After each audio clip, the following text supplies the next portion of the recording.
Orang yang punya uang dan membelanjakan 75% dari uangnya, saya tidak bicara jumlahnya loh, persentasenya, untuk menambah pengalaman hidup. Bisa lewat pengalaman spiritual, bisa lewat pengalaman material. Kalau pengalaman spiritual tentu saja, mohon maaf ya, seperti para sahabat ikut workshop BMK gitu kan. Ikut kursus-kursus pengembangan diri, ikut meditasi, ya kan? Belanja buku yang menunjang pengembangan diri. Orang-orang yang menginvestasikan 75% uangnya untuk menambah pengalaman diri, piknik. Tapi yang rekreatif pikniknya, bukan buat tram, piknik yang rekreatif. Itu kalau saya ajak pergi ke Gunung Padang, itu piknik rekreatif. Pulang dari sana itu ada gairah baru tentang hidup. Bukan habis dari Gunung Padang, nanjak, banyak tuh. Luar biasa ke Gunung Padang sampai antri. Sampai di atas, ngariung weh di Nusamak. Pok.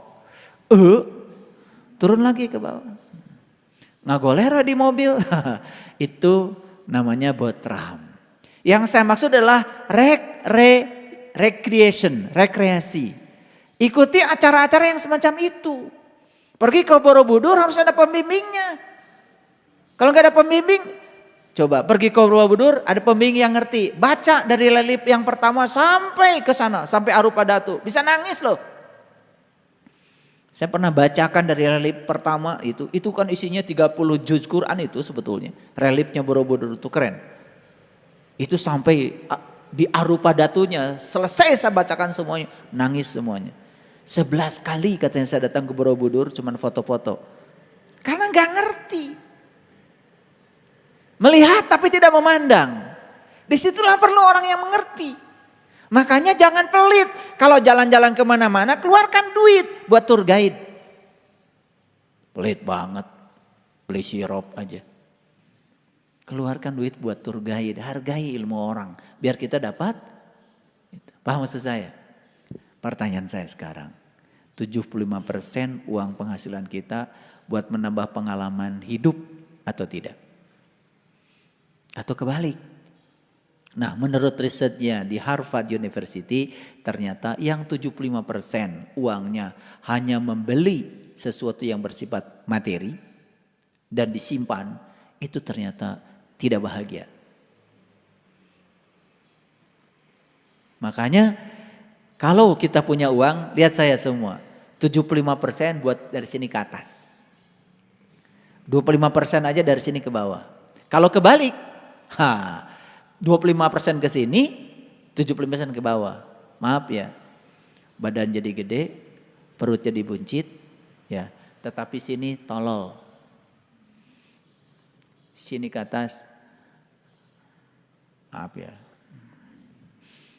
Karena gak ada bahasa yang cocok buat itu. Makanya lihat, ya, semuanya investasiin dari sini ke bawah. Jadi yang kelima nih, belanjakan uang 75% untuk menambah pengalaman hidup. Ya, punya duit, umroh. Tapi harus ada yang bimbing. Punya duit mau haji, gak apa-apa. Pergi ke Baitullah yang syar'i, gak apa-apa. Biar makan nasi kebuli sana. Kan ada pengalaman naik pesawat, bareng-bareng dengan sahabat. Itu penting itu. Dan banyak yang menyepelekan itu. Jadi udah belajar spiritual, sesekali diajak sama saya, ayo kita pergi kemana? Masih ada yang ngurangkel. Sulit banget, hitung-hitungan banget. Gitu. Makanya lihat, orang kan cuma dua, ada yang pengecut, ada yang pemberani. Saya sudah jelaskan, pengecut itu adalah dia yang suka mendengar rasa takutnya, kemudian mengikuti. Jadi rasa takutnya itu dia dengar sekaligus dia ikuti. Udah jadi pengecut gak kemana-mana. Kalau yang pemberani abaikan semua yang dibisikkan oleh rasa takut dari pikirannya. dia tinggalkan. Oke. Yang keenam. Para sahabat, jujur ini kalau saya tanya, seneng gak dengan tantangan hidup? Ini pertanyaan berat memang, tapi harus jawab jujur. Seneng gak dengan tantangan hidup? Seneng gak dengan segala yang menantang? Ini saya kasih tantangan nih, tantangan. Saya mau bangun eduwisata, ekowisata, tempatnya di Jelekong. Siapa yang mau ikut saya? Ini tantangan nih, tantangan. Siapa tahu suatu saat kita punya tempat eduwisata, ekowisata, kelola sama koperasi. Villa kita nggak dipakai sama kita, sesekali dipakai kita untuk meditasi, nggak dipakai sewakan. Tiap hari ada income. Itu pikiran saya. Bagi Allah nggak ada yang mustahil. Kalau saya berpikir mustahil, mungkin masjid ini nggak akan jadi. Terus terang, kalau saya senang tantangan. Makanya tiap hari saya bikin hal yang menantang dalam hidup saya. Dengan banyak tantangan itu kan kita jadi mulai menjadi berani. Betul? Betul nggak? Nih, yang tidak suka tantangan, senangnya itu yang cari aman, yang tidak mau yang berisiko besar, ya sudah, kalian juga untungnya kecil. Yang suka tantangan besar, ya memang sebuah pilihan yang besar itu resikonya besar. Tetapi hadiahnya besar juga. Nih saya tantang, ayo. Wah, uang dari mana? Begitu kalian bilang uang dari mana, saya kasih tahu. Kalian sudah meniadakan Tuhan. Bohong kalian bilang Tuhan Maha Kaya. Bohong kalian bilang Tuhan Maha Pengasih, Maha Penyayang. Bohong, bismillah kalian. Begitu ada kata-kata uang dari mana? Kata Tuhan, bukannya aku bersamamu. Lebih dekat kepadamu daripada urat nadi lehermu. Kamu mengatakan uang dari mana? Bukankah aku ini adalah Al-Ghani yang Maha Kaya? Bagaimana aku bisa memberi kepada kamu, kata Allah. Kalau kamu saja sudah tidak percaya dengan kehadiranku. Dan kau mengatakan uang dari mana? Saya ingin kasih tahu para sahabat. Jangan ada terlontar uang dari mana. Anak cucu saya pengen ke Bali. Saya tidak pernah mengatakan uang dari mana. Ya pengen ke Bali mumpung libur. Ayo pergi. Berapa tiket? 12 juta semuanya. Nanti ada uang. Berapa hotel? 12 juta semuanya. Nanti ada uangnya. Di Bali jangan hotel yang murah. Percuma aja. Lebih buruk dari rumah kita. Cari hotel yang lebih bagus dari rumah Sariwangi. Cari Aston atau apa gitu. Kalau mau piknik jangan nanggung sekaligus. Makan jangan cari yang murahan pinggir jalan. Kalau sedang jadi wisatawan jadi orang kaya. Berpikir kaya. Ya, makanya di restoran. Ke Bali, backpackeran, tidur di pinggir jalan. Ngapain? Nyiksa maneh. Betul gak? Total berapa? Ya 40 juta ya cukup. Udah ntar juga ada uangnya. Iya, itu 3 bulan yang lalu mereka ngomong begitu. Dan saya tidak mengatakan uang dari mana, enggak ada di kampus saya. Nanti, tanggal berapa mau pergi? Tanggal 25 ya, tapi gak bisa ikut. Karena banyak kerjaan di kampus, mau awal semester. Ya siap, udah. So, mereka yang ngurus, saya gak tahu. Tapi begitu kita bilang, uang dari mana? Nah, begitu kita bilang uang dari mana, karena kita sedang mengukur keadaan kita di masa depan, persis seperti keadaan kita hari ini. Oke, pada saat ada permintaan itu sedang tidak ada uang. Dan kita mengukur untuk masa depan kita dengan hari ini. Hari ini nyatanya kita tidak punya uang, besok pun tidak akan ada uang. Ngerti maksud saya? Karena kita sedang mengukur besok dengan kenyataan hari ini. Bukankah kita sedang, makanya itu menghina Allah sebetulnya. Menghina Allah tuh bukan penistaan agama, bukan nginjak-injak kitab sucinya. Allah gak akan marah kok kitab sucinya diinjak-injak. Tetapi menginjak-injak sifat Allah. Meragukan Allah. Ya. Nih saya ganti kacamata nih, kacamata keren. Saya sebetulnya ganti kacamata itu gara-garanya begini.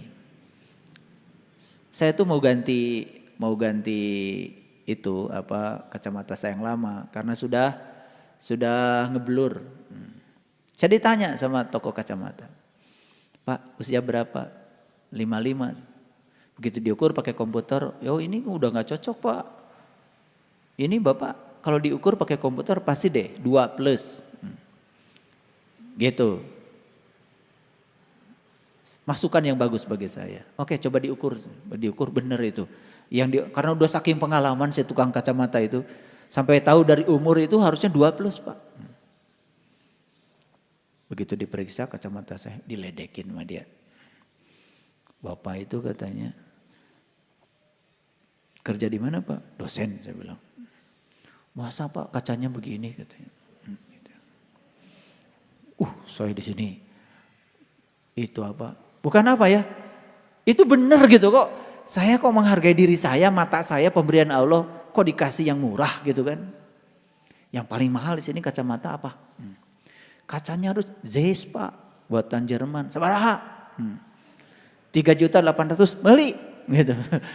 Jadi saya terenyuh di situ. Terenyuh kesadaran saya. Masa untuk mata saya gitu. Gitu. Untuk mata saya dikasih yang jelek. Matanya Allah. Masa dikasih yang jelek. Begitu saya baca di internet. Bedanya kacamata biasa dengan kaca yang Zeiss itu beda banget. Ada ultravioletnya macam-macam. Nah setelah saya ganti kacamata. Ada tuh orang yang datang pada saya. Ayah ganti kacamatanya. Iya. Yang bekasnya kemana? Waduh, saya di situ terenyuh lagi. Saya bilang kamu ini udah jadi murid saya bertahun-tahun masih mikirin urut. Ku saya kayak gesta dipakai. Jadi jangan jadi murid saya, jangan gini, jangan begitu. Jadi begitu saya ganti kacamata mahal, ayah saya pengen kacamatanya seperti ayah. Jika perlu belikan saya cadangannya 1. Gitu. Ini mohon maaf. Kita ini sering terbawa dengan omongan orang. Dikira itu tuh hemat. Bukan, itu pelit.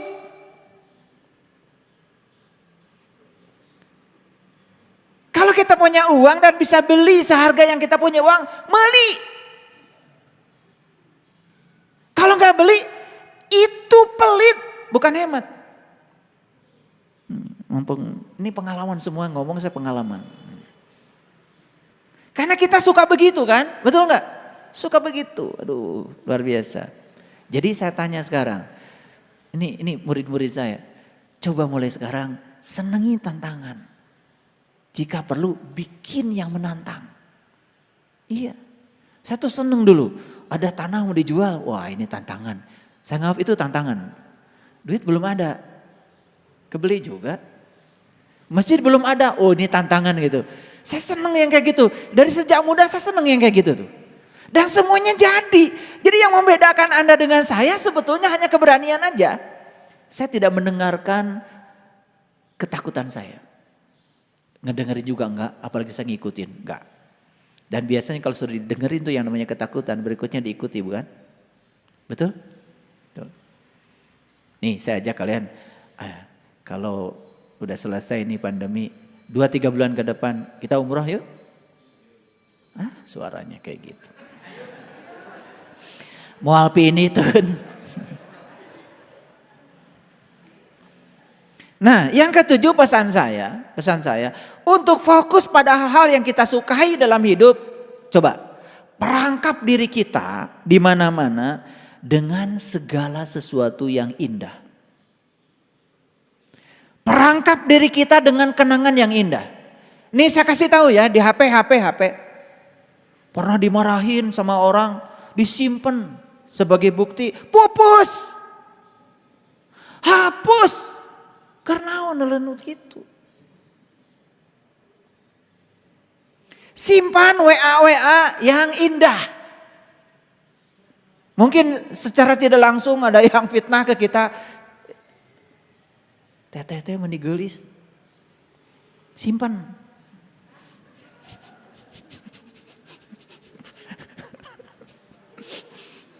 Simpan.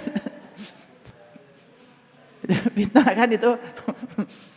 Itu ini kasep.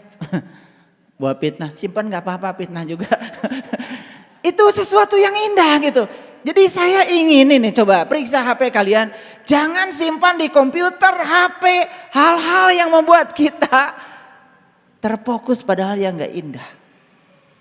Makanya coba di kamar, di mana tuh bagus tuh. Saya pernah pergi ke rumah kalian itu di kamar, ada di Amsterdam, ada di mana, foto-foto yang indah itu simpan di kamar, itu bagus, itu bagus. Itu doa. Ini spiritual nih, spiritual. Perangkap diri kita dimanapun dengan hal-hal yang indah. Perangkap. Foto-foto yang indah, gitu, yang indah. Ya. Berantem direkam. Apain sih kalian itu? Ada yang berantem direkam. Buat apa? Udah gitu didengerin lagi. Kemarin kamu mengatakan ini, diulang lagi setahun yang akan datang, diulang 5 tahun yang akan datang. Doa itu. Pernah cekcok? Gak apa-apa. Jangan direkam. Foto-foto yang indah. Di lemari es, simpanlah makanan yang kita suka. Isi HP, coba HP nanti periksa. Kalian tuh jangan-jangan nyimpen rekaman berantem. Ini loh bukti waktu kamu ngata-ngatain saya. Aduh yang gitu aja. Kernaon tuh. Meja kita di rumah. Coba yang menyenangkan aja. Itu doa. Jangan nyimpan barang-barang yang pernah terlibat barang itu pada situasi yang tidak menyenangkan. Ya. Pernah, mohon maaf, mungkin pasangan hidup kita mukul pakai apa gitu, tongkat, sampai tongkatnya di laminating. Jangan. Oke, ini penting nih, penting. Ini pembiasaan ya. Yang ke-8. Coba, ini penting nih. Yang belum bisa menyapa, yang belum bisa berkata baik kepada orang lain. Mulai hari ini murid-murid saya. Yang belum bisa menyapa, berkata baik pada orang lain. Cing diusahakeun ti ayeuna mah. Ya. Pertama lempar dulu senyum, setelah itu menyapa. Nanti kalau perlu, ini saya mau kumpulkan cuma takut tersinggung. Yang belum bisa senyum nanti mau saya kasih pelatihan. Udah mengaji di Isbatul Yakin katanya kesadaran tinggi. Aduh eta senyum aja belum bisa. Nih, pokoknya mulai hari ini di pesan saya. Senyum, menyapa, berkata yang baik. Menyapa. Apa kabar? Gitu. Kenapa saya setiap pagi menyapa kalian selamat pagi. Kadang-kadang juga dari sekian ratus. Memang kalian tuh lebih sibuk dari saya. Sekian ratus itu di WA. Saya ngitung Isbatul Yakin 1 tuh 247 loh. Eta deui. Isbatul Yakin 2 itu 247 udah mau habis. Sampai saya bilang ke Bang Nopri, bikin Isbatul Yakin 3. Gak muat. Untuk yang BMK yang akan datang gak bisa muat lagi. Saya menyapa selamat pagi, itu menyepelekan. Yang jawab selamat pagi, saya bisa hitung tuh persentasenya.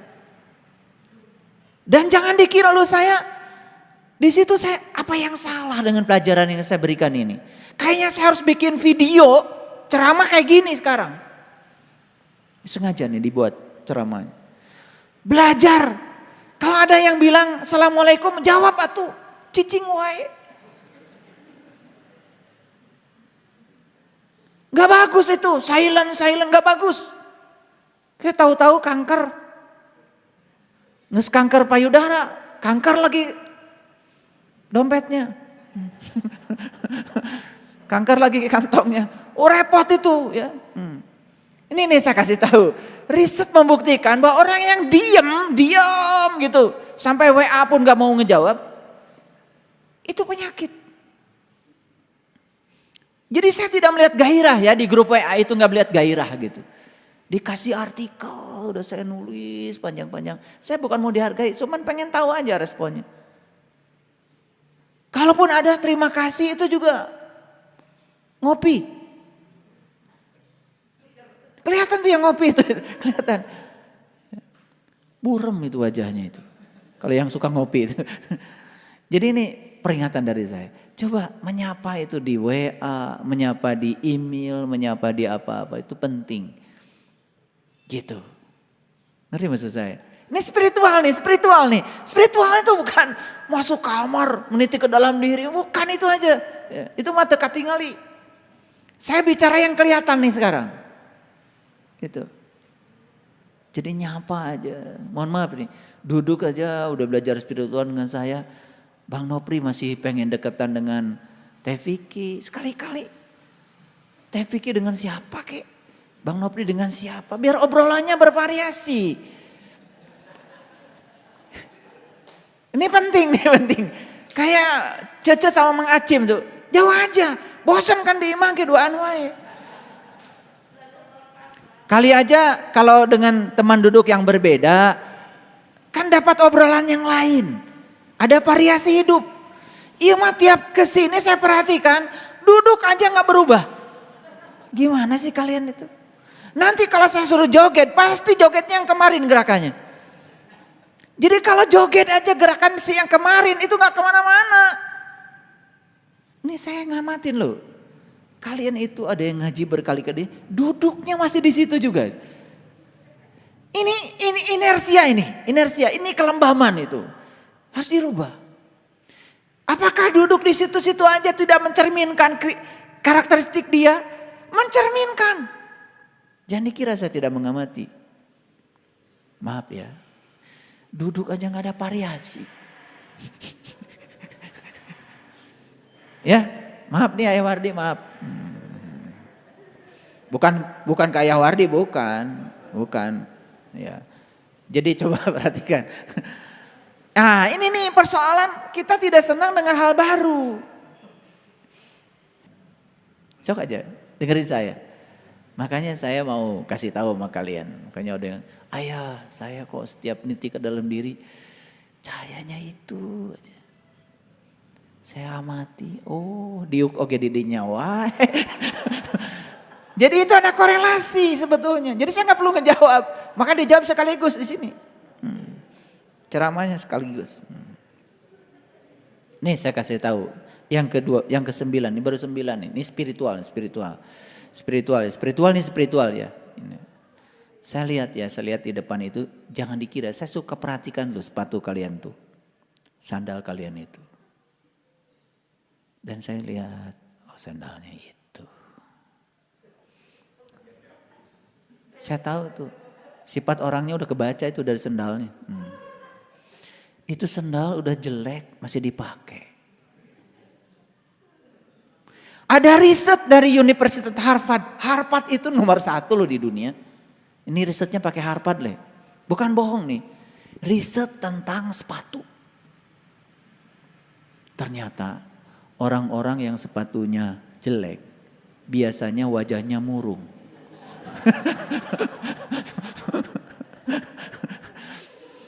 Atau dari kumaha meuli sepatu halus. Ari jalan-jalan ke toko bermerek. Jika nuhe, begitu lihat sepatu mahal, langsung mahal. Atau mahal kabeli. Nih habis ini kalian, coba jalan. Mau kemana deh? Mau ke PVJ, mau kemana jalan? Laporkan minggu depan sama saya. Ningali naon di ditu. Apa respon kalian ketika lihat sepatu mahal? Begitu responnya, mahal. Mau bisa make seumur-umur tak. Tapi kalau kita rubah pikiran kita, pasti kebeli. Itu sepatu yang coklat yang saya pakai kemana-mana itu. Itu mahal tuh. Ke Jelekong itu, kalau saya ngaji itu, ke kampus itu. Ya punyanya cuman itu. Tapi mahal itu. Ya, tapi itu nyaman. Ini sepatu udah rusak. Seret deh. Dipaksa murung. Ini riset loh, riset. Orang yang pakai sepatu butut itu wajahnya murung.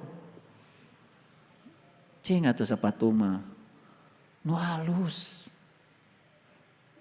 Ya. Ngerti maksud saya? Jadi saya nggak mau lihat lagi sendal butut. Udah ngaji di Sebatul Yakin sendal aja butut. Yang bagus. Sendal yang bagus. Saya dulu nggak percaya ada sendal jepit 4 juta. Iya. 4 juta loh sendal jepit. Saya pernah beli masalahnya. Nggak percaya begitu. 4 juta sendal jepit. Itu beda. Sarua sendal capit. Dicapit sama beda. Gitu. Nah jadi jangan sampai nanti begitu murung wajahnya saya lihat ke bawah. Oh sepatunya jelek. Ini spiritual loh, spiritual ya, spiritual. Jadi gini, saya sebetulnya kelihatan, bercanda gak saya? Bercanda gak saya? Kelihatan kalian lihat saya sedang bercanda. Karena memang ceramahnya ini penuh dengan canda. Tetapi sebetulnya pesan spiritualnya dalam loh. Jadi kalau kalian sepatunya jelek itu tanda bisa 1, mungkin pelit. 2, keyakinan pada Tuhannya jelek. Betul nggak? Makanya belinya yang iya. Cara menghargai dirinya juga mungkin juga uangnya banyak tapi pelit. Dan dia menghargai dirinya begitu, itu spiritual. Spiritual itu harus penuh dengan kebebasan. Makanya saya terkejut ketika Bang Nopi bilang, ada yang saya punya hari ini kebebasan. Itu keren. Paham maksud saya? Jangan menganggap saya bercanda. Sebetulnya ini dalam. Ini hakikat. Cuman saya kasih contoh-contoh yang sederhana. Karena selama ini mungkin kalian menganggap, masa spiritual dihubungkan dengan sepatu butut? Gimana kalau saya nggak beli ke sepatu? Pembelaan. Teka beli sepatu berarti keyakinan kita pada Allahnya salah. Kan kalau dirunut ke sana dari sepatu itu jadi ketemu kesadarannya. Awas loh, dari sepatu tuh ketemu kesadarannya di mana? Ngerti maksud saya? Nih. Jadi jangan menganggap kok ayah guru hari ini ceramahnya jadi dangkal banget. Memang saya ngajak yang dangkal. Tetapi sebetulnya kalau diurut ke sana itu cerminan pribadi kita. 10. Jaga postur tubuh, ini penting. Bukan berarti saya, bukan berarti saya, bukan. Jaga postur tubuh. Ini udah belajar spiritual. Kalau jalan tuh yang tegak. Ini sila salah, duduk salah, itu cerminan. Aja terus yang tegak. Makanya sila tuh kayak gini. Biar pinggang kita. Postur tubuh yang dimaksud oleh saya bukan sekedar bentuk tubuh. Tapi postur yang saya maksud itu kalau jalan yang bagus. Sampai sekarang itu orang-orang spiritual khusus belajar namanya RBA. Rahasia belajar berjalan alami. Sampai ada bukunya segini tuh ada yang ngarang. RBA itu rahasia berjalan alami. Jadi cara berjalan yang bagus ternyata menyehatkan. Jadi kalau jalan itu yang tegap, yang gagah, sudut pandangnya bagus ke depan. Kan ada yang jalan nunduk terus, secara psikologis itu kelihatan tuh. Orangnya menjadi tertutup, tidak terbuka, itu kelihatan loh dari cara jalan. Ya, makanya bahu itu agak ditarik ke belakang. Gagahlah sedikit kan seksi. Jadi kelihatan, yang perempuan kelihatan lebih cantik, yang laki-laki kelihatan lebih gagah. Ngerti maksud saya? Jadi mulai besok jalan pun diperhatikan oleh saya. Spiritual, ini spiritual.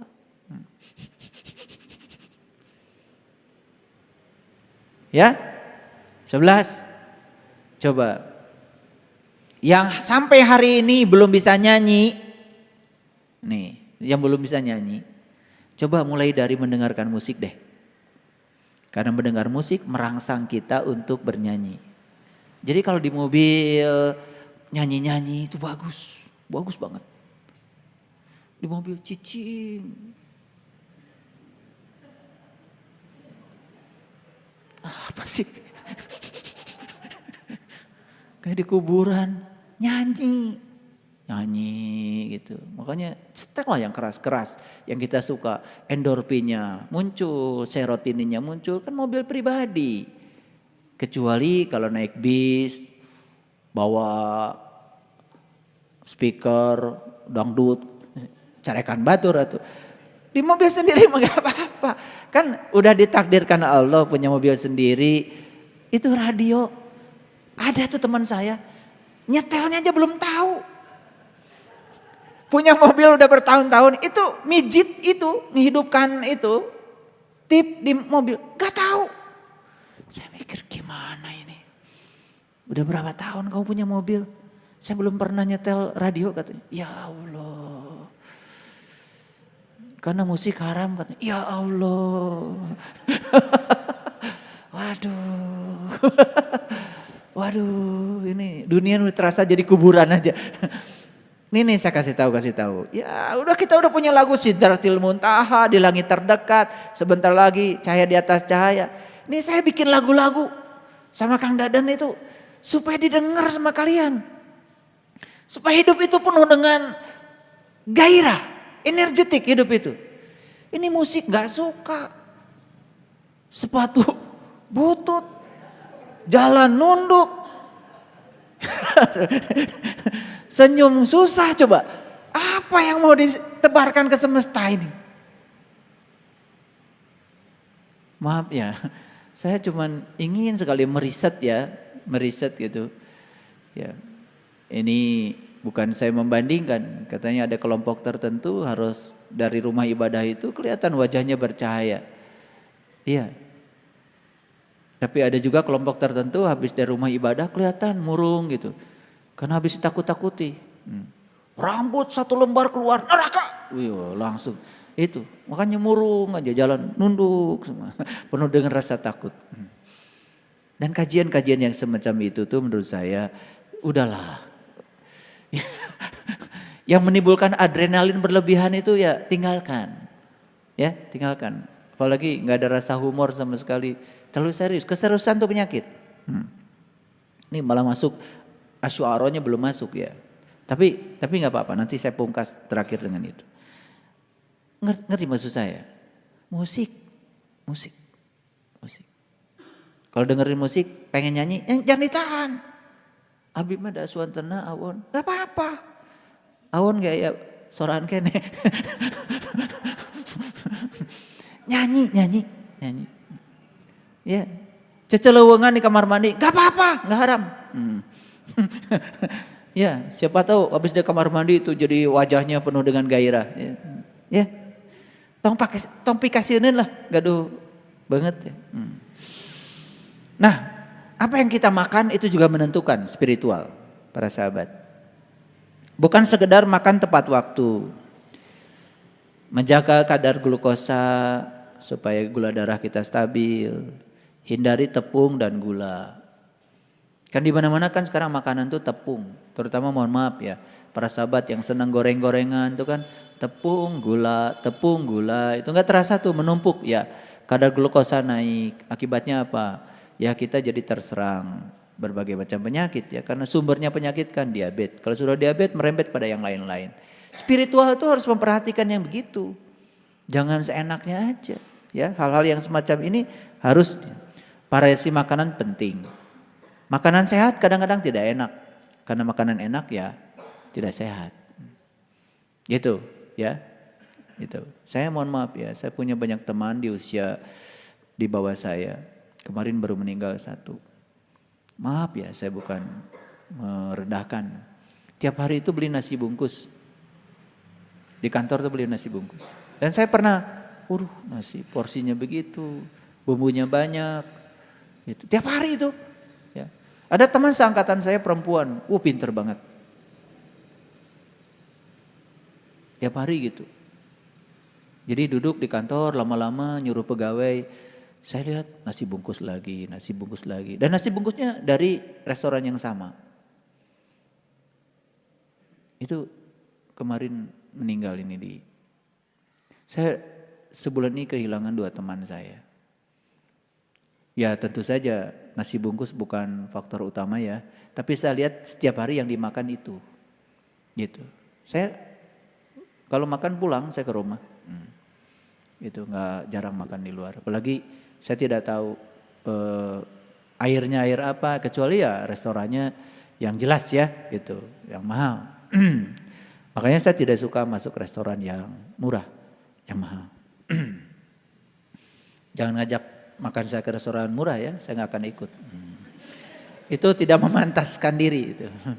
Ya, jadi makan di restoran mahal nggak apa-apa. Nanti juga ada rezekinya. Kan buat Allah. Buat Allah loh. Allah dalam diri kita masa dikasih yang murah. Ya. Makan pepes peda terus. Hari pertama dicocol dulu. Hari kedua baru kepalanya. Hari ketiga baru perutnya. Hari keempat baru tongongna. Hari kelima ekornya. 5 poe eta peda, kumaha teu darah tinggi.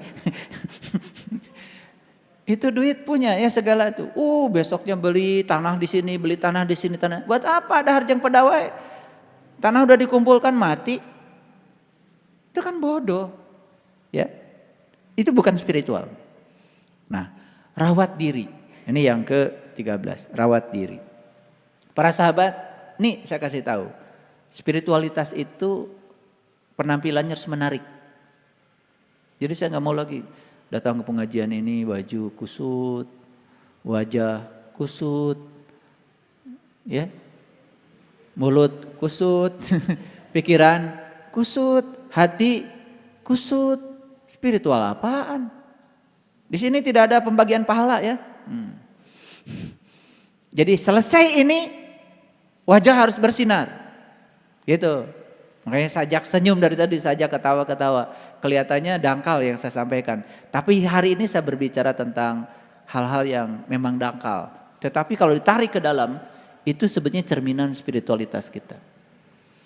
Penampilan menarik, rawat diri. Ya. Kerok jenggot. Kayak Kang Pipin rapi selalu.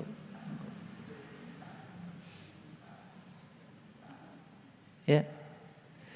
Rawat gigi supaya tetap segar. Rawat ya. Keramas itu diajar spiritual diangir. Pakai sampo yang mahal. Samponya sama dengan sabun mandi. Digelang penting. Bukan spiritual kayak gitu, ya. Rawat diri ya. Nah, saya kasih tahu, ketika kita berpikir terlihat baik, maka kita akan lebih bahagia. Ini riset. Ketika kita melihat diri kita itu terlihat lebih baik, kita tuh lebih bahagia. Dan itu unsur-unsur yang saya bicarakan itu penunjang untuk kebahagiaan. Rawat diri. Ya. Mau ngaji, tampil modis, nggak apa-apa, bagus. Dan yang ke-14, jangan ragu kepada Allah. Pesan saya yang paling utama. Jangan ragu pada Allah. Bersama Allah tidak ada yang tidak mungkin. Masa Allah berulang kali mengatakan, Wahuwa ma'akum aina ma kuntum. Wahuwa ma'akum aina. Aku bersamamu dimanapun kamu berada. Aku bersamamu dimana. Masa pesan itu tidak sampai di kita? Masa bersama Allah kita masih ragu? Saya masih melihat ya, mohon maaf. Saya masih melihat ya di putra-putra saya. Yang masih ada keraguan, ketakutan, kecemasan itu. Masih ada, saya masih melihat. Kalian gak cerita tapi saya lihat itu ada. Ini soal tauhid. Kebersamaan dengan Allah. Bersama. Ya. Dan yang terakhir, kembangkan selera humor. Ini spiritual loh. Humor itu sangat suci. Tertawa itu suci. Makanya tertawa itu membuat ruangan penuh sukacita. Betul nggak? Dan tertawa itu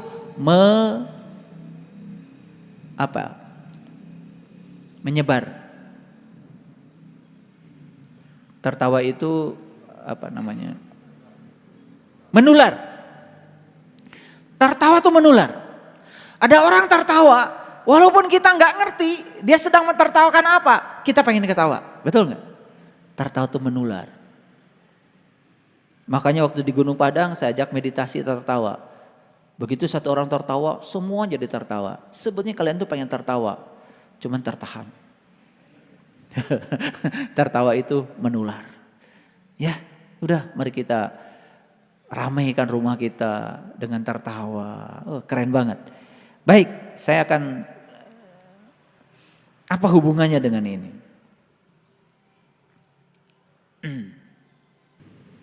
Oke, para sahabat kita lihat. Kaum Nuh telah mendustakan para rasul. Siapa kaum Nuh? Kaum loh. Jadi kaum Nuh itu berarti dia pernah berguru dong sama Nuh. Berarti dia pernah bersama Nuh? Pernah. Tapi dalam perjalanannya dia mendustakan. Yang didustakan adalah Nuh sendiri. Ya. Nah, ini saya kasih tahu. Kenapa hari ini saya cerita hal-hal yang semacam ini? Ini supaya kita melihat segala sesuatu dalam hidup itu komprehensif. Spiritual itu komprehensif. Ya. Kadang-kadang saya suka bergurau. Kadang-kadang saya suka memecah kebuntuan dalam sebuah acara atau apa. Ada juga yang masih terikat pada ilmu-ilmu syariat di masa lalu. Kemudian berhenti belajar dengan saya cuman karena saya bergurau. Maka perlu saya jelaskan. Spiritualitas itu luas. Ya. Humor itu suci. Humor itu luar biasa. Humor itu penuh sukacita. Lihat Gus Dur. Bapak bangsa kita. Di mana-mana Gus Dur itu membuat suasana menjadi tertawa terbahak-bahak dan santai saja.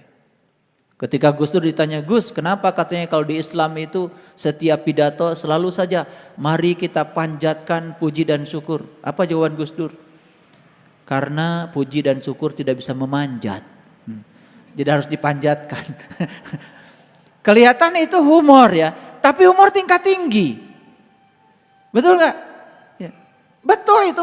Tapi setelah Gus Dur bicara begitu sampai sekarang. Pembukaan pidato masih seperti itu. Kecuali saya. Saya tidak pernah gak kalian dengar saya. Mari kita panjatkan. Gak pernah. Karena saya tahu kata Gus Dur puji dan syukur tidak bisa memanjat.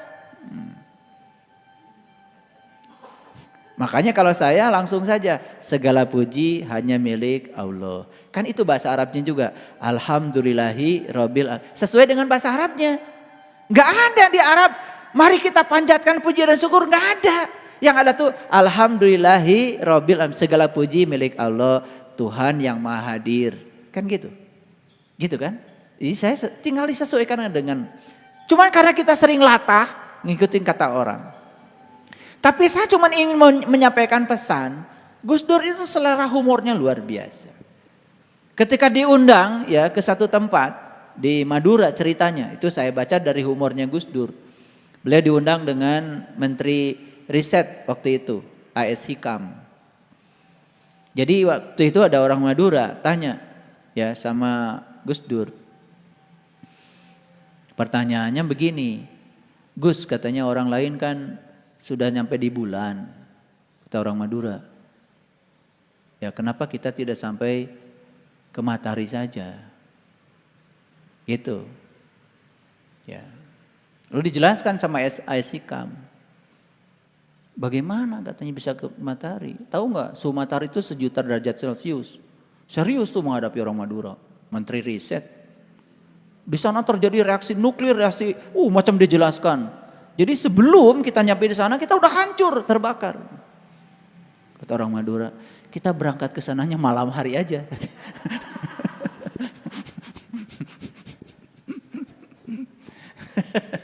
Dan itu diceritakan di mana-mana itu, di PBB, di mana sama Gus Dur. Itu menjadi joke yang luar biasa. Jadi spiritual itu humorisnya tinggi. Jadi kalau kalian udah belajar spiritual, diajak bergurau baperan, itu berarti isbatnya perlu diperbaiki itu. Gak usah cerita sama saya kalau tingkatan isbatnya udah isbat berapa, gak usah. Lihat aja dari selera humornya. Makanya saya senang ya kalau kalian bergurau, Saya ajak ke Jelekong di kolam bergurau. Saya senang tuh kalian tuh. Tuh selera. Itu spiritual loh. Itu mencerminkan tingkat kesadaran. Iya. Nabi Muhammad daya humornya tinggi loh Nabi Muhammad. Jadi suatu saat ada makan bersama dan yang dimakan itu ada bungkus-bungkusnya. Nah, ada sahabat yang iseng sama Rasul. Karena tahu kalau Rasul itu selera humornya tinggi.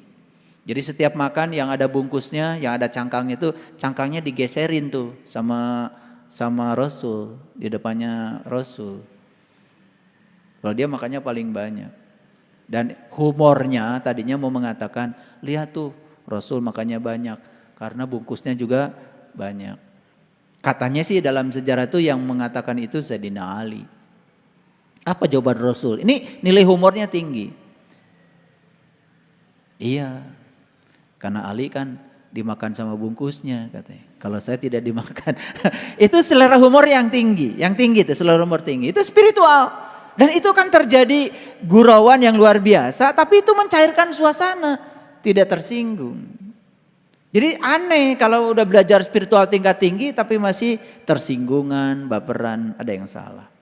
Para sahabat, jadi kaum Nuh itu telah mendustakan para rasul. Dan saya sudah jelaskan sebelumnya, yang membuat suatu kaum itu mendustakan rasulnya biasanya karena masih terjebak oleh hal-hal yang kecil-kecil, yang remeh-temeh, ya.